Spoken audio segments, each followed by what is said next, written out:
माननीय प्रधानमंत्री मोदी जी से मैं अनुरोध करता हूं,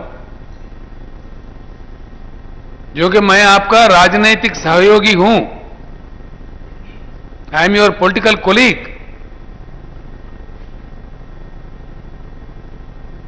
आपने प्रधानमंत्री बना, मैंने उसी साल में मैंने भी चीफ मिनिस्टर बना। 8 साल से मैं आपके साथ मिलकर काम कर रहा हूं इस देश में। I am also holding a constitutional position. मैं इससे पहले भी आपको सुझाव दिया था मोदी जी, आज भी देता हूं, ये कांड को रोकिए, इस प्रहार को समाप्त कीजिए, लोकतंत्र का मान्यता को मानिए। ये प्रहार ठीक नहीं है, ये आपको श्रेय नहीं देगा, हिंदुस्तान के इतिहास में आपका स्थान खराब होगा। बिल्कुल ये सच बात मैं कह रहा हूं। आप 2 बार प्रधानमंत्री बन चुके हैं, चाहते क्या है और क्या चाहते हैं? कुछ अच्छे काम कीजिए, अच्छा नाम कमाइए, इतिहास में अच्छा जगह बनाइए। ये क्या हो रहा है?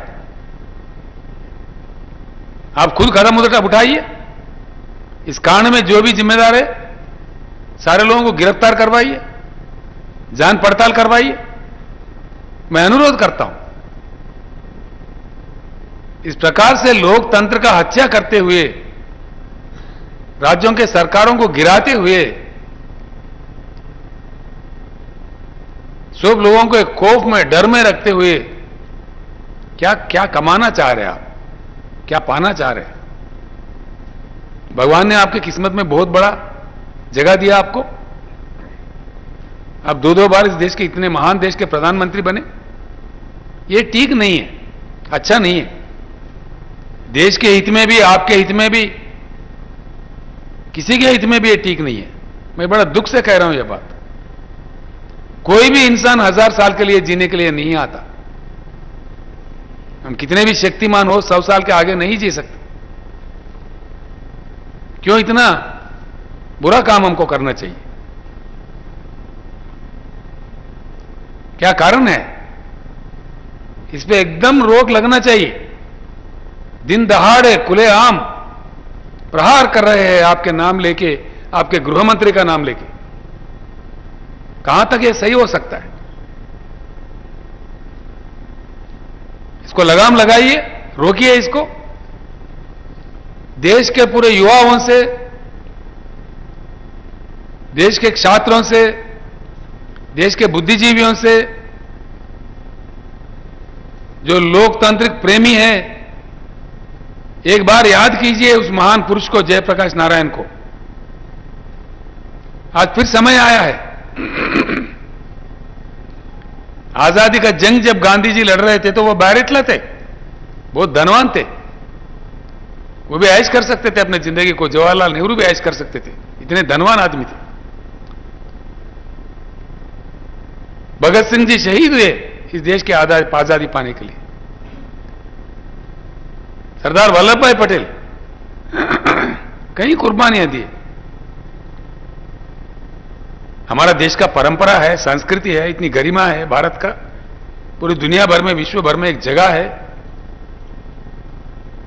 एक मान्यता है हमारे देश का। और भारत दुनिया में सबसे बड़ा लोकतंत्र देश है।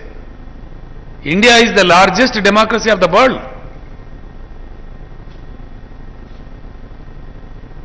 इंडिया के मुंह पे आप धब्बा मत लगाइए, please, for God's sake. I pray with folded hands. रोकिए इसको।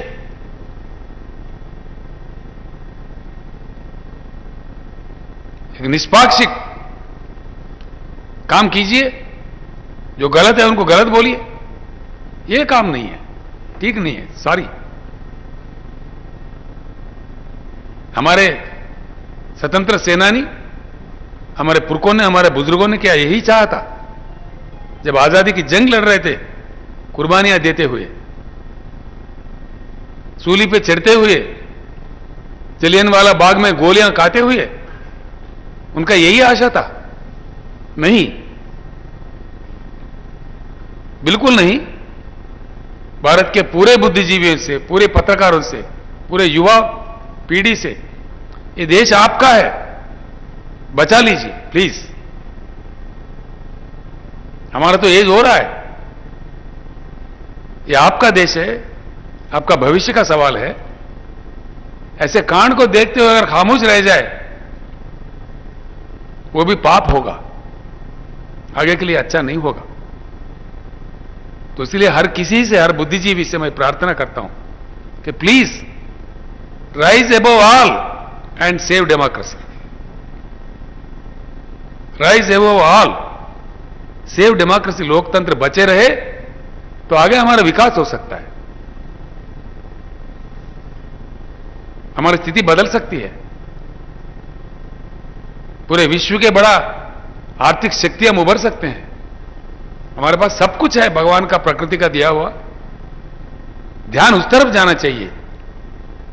कोई मुख्यमंत्री अपने पद के बचाने के लिए लड़ रहे, कोई एमएलए अपने पद को बचाने के लिए लड़ रहे। ये क्या हो रहा है इस देश में? अगर हम सारे लोग इसमें बिजी हो जाए, इसमें व्यस्त हो जाए, देश का काम कौन करेगा? ये जो कांड हो रहा है ये विकास को रोक रहा है। राज्यों के सरकारों को जीने नहीं दिया जा रहा है। उनका कंसंट्रेशन विकास से हटके राजनीति में जा रहा है। इसका नतीजा क्या होगा? आज ही देश बहुत बड़ी मुश्किल में है। रुपया गिर रहा है, इन्फ्लेशन थमने का नाम नहीं ले रहा है, गरीब परेशान है, हर चीज का दाम बढ़ता है, बेरोजगारी बढ़ रहा है।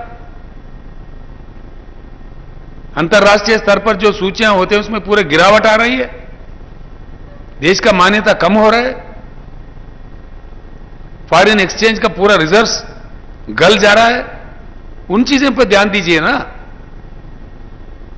इस कांड को छोड़ के, इस प्रहार को बंद करके ध्यान उस तरफ कीजिए ताकि देश का कोई भलाई हो। मैं सारे हिंदुस्तान के न्यायपालिका से हाथ जोड़ के विनम्र पूर्वक अपील करता हूं, अनुरोध करता हूं कि लोग महिता न्यायपालिका के जरिए हिंदुस्तान में सारे राजनीतिक पार्टियों को सिंबल देने का स्थिति पैदा करने वाला महिता टीआरएस पार्टी ही था। जब इलेक्शन कमीशन, चुनाव आयोग ने सिंबल देने के लिए इनकार किया था, मैंने न्यायपालिका का दरवाजा खटखटाया, वहां से मुझे न्याय मिला। मुझे ही नहीं बल्कि सारे हिंदुस्तान में जितने पार्टियां हैं उन लोगों को कॉमन सिंबल दिया जा रहा है। ऐसा न्यायपालिका का गरिमा है।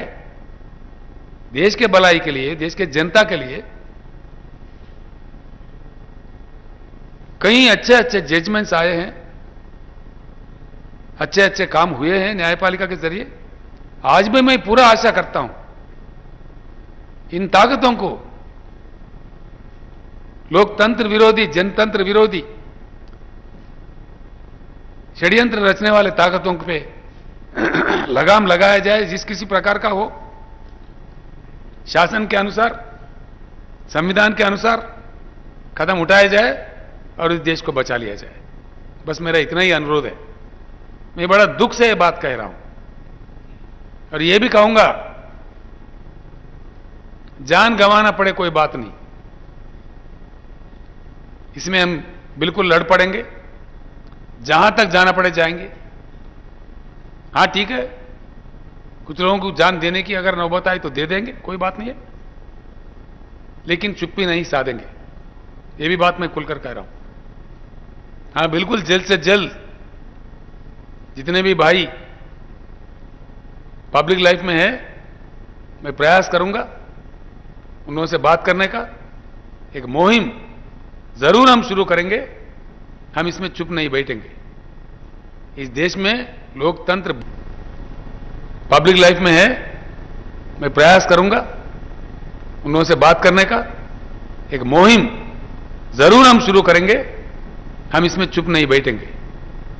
इस देश में लोकतंत्र बच के है, लोकतंत्र बरकरार है, उसी में सबका भलाई है। प्रजातंत्र में, लोकतंत्र में विश्वास रखने वाले हर शक्ति, हर व्यक्ति इस मुहिम में, इस आंदोलन में शामिल हो और अपनी भूमिका निभाए और भारत को बचाए। धन्यवाद भाइयों। कल परसों फिर मिलते हैं, प्लीज नो क्वेश्चंस टुडे। कल परसों मिलते हैं, आप देखिए, आप टाइम नहीं है आपके पास, टाइम कम है। कल परसों हर दिन आपको मैं प्रेस कॉन्फ्रेंस करूंगा, काफी मटेरियल है, वो हम लोग भी छानबीन कर रहे हैं, आप भी देख लीजिए। आपके मीडिया घर में भी आ गया, अभी भी आ गया, please go through that, we will discuss tomorrow. Thank you. AHA news को लाइक करें, शेयर करें और सब्सक्राइब करना ना भूलें।